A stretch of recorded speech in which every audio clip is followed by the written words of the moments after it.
Assalamualaikum warahmatullahi wabarakatuh. Keputusan yaitu representatif grafis dari serangkaian keputusan yang diambil dalam suatu proses atau alur kerja. Nah, dari flowchart keputusan ini yaitu menggunakan simbol persegi panjang atau gambar bangun datar persegi panjang, yaitu untuk keputusan yang kita pilih.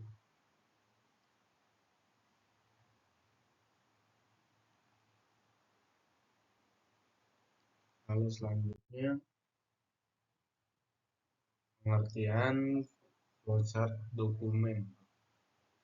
Itu kalau dokumen adalah istilah yang mengacu pada proses dokumentasi yang mencakup penggambaran aliran kerja.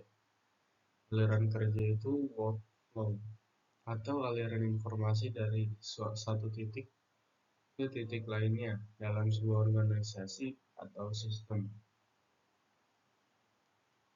Flowchart dokumen ini ada berbentuk diagram, grafik, atau catatan tertulis yang menggambarkan bagaimana informasi atau materi bergerak melalui berbagai tahapan atau departemen dalam suatu proses bisnis atau operasional.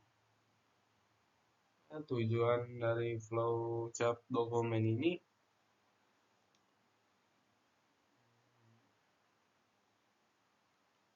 untuk menyajikan informasi yang jelas dan terstruktur.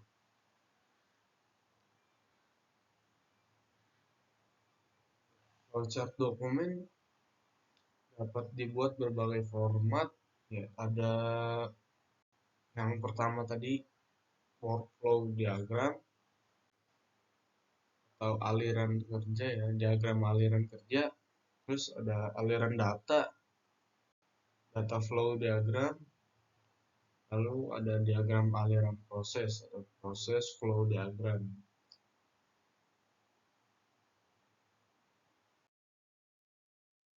Ini ada fungsi dari flow dokumen, yaitu yang pertama ada mendokumentasikan proses.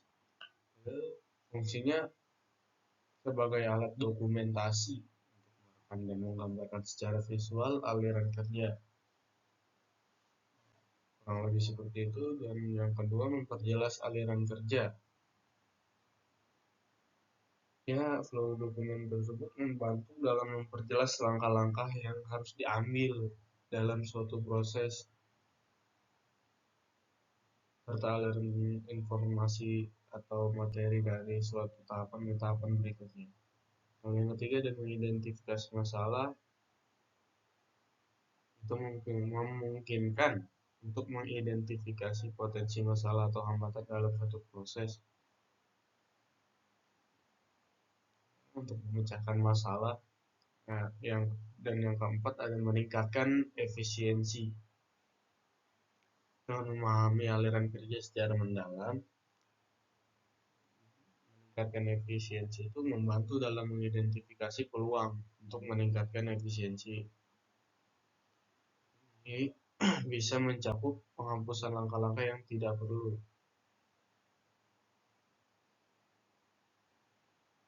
pengoptimalan urutan tugas atau implementasi otomatis untuk mengurangi waktu dan biaya yang terlibat. Kalau waktu yang kita gunakan terlalu banyak,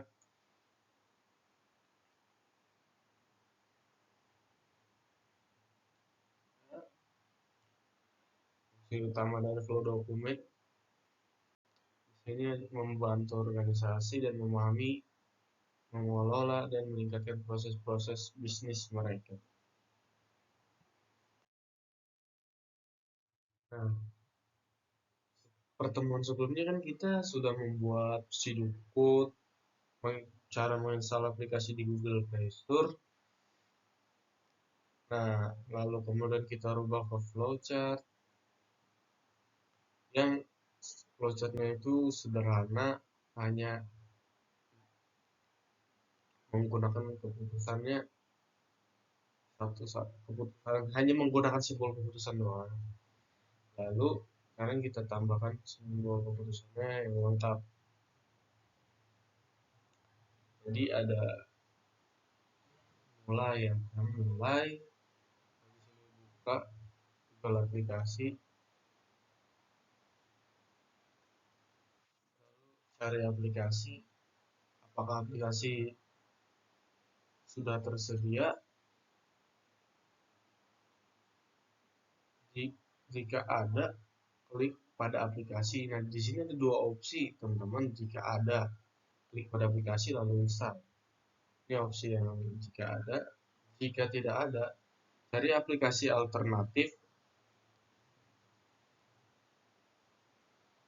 Apakah aplikasi alternatif ditemukan? Nah, di sini ada dua opsi lagi, teman-teman. Jika ada, klik pada aplikasi alternatif, lalu klik install. Selesai. Lalu jika tidak ada, kunjungi situs web pengembangan, unduh dari situs web seperti mod APK ya. Lalu selesai. Nah, di sini kita ada menggunakan simbol lingkaran yaitu memulai atau start. Ini ada persegi keputusan, ini ada input keputusan. Nah, di sini kita menggunakan itu hanya simbol lingkaran, persegi, dan ketupat atau layang-layang, yang dimana lingkaran ini satu simbol yang memulai, persegi atau persegi panjang ini keputusan, belah ketupat itu input atau output.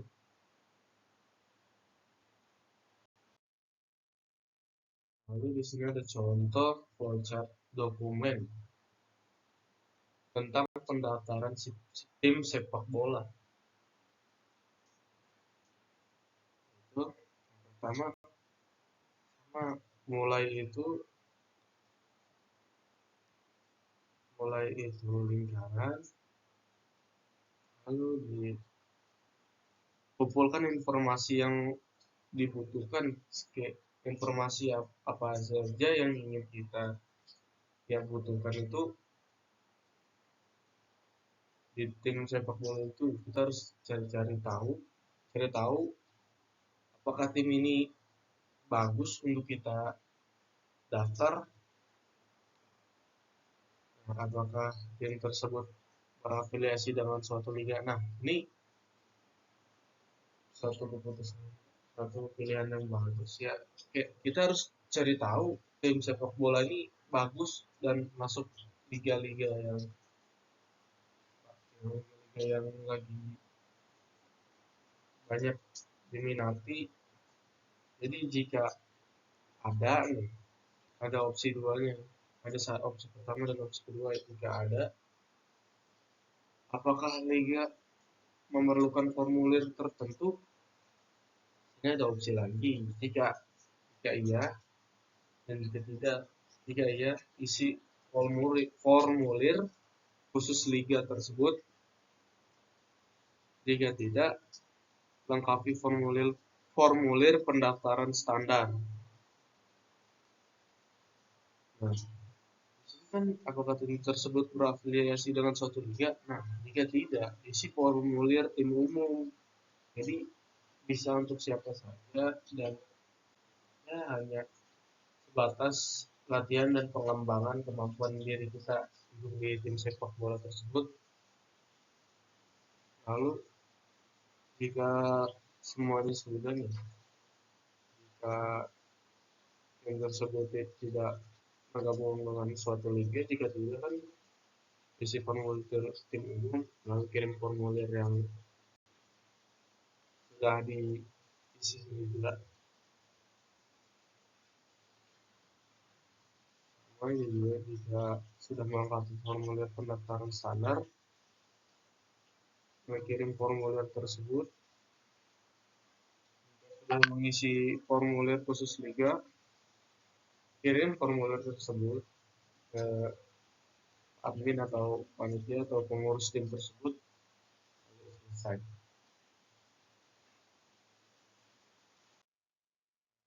Terima kasih. Wassalamualaikum warahmatullahi wabarakatuh. Sampai jumpa di pertemuan selanjutnya ya teman-teman.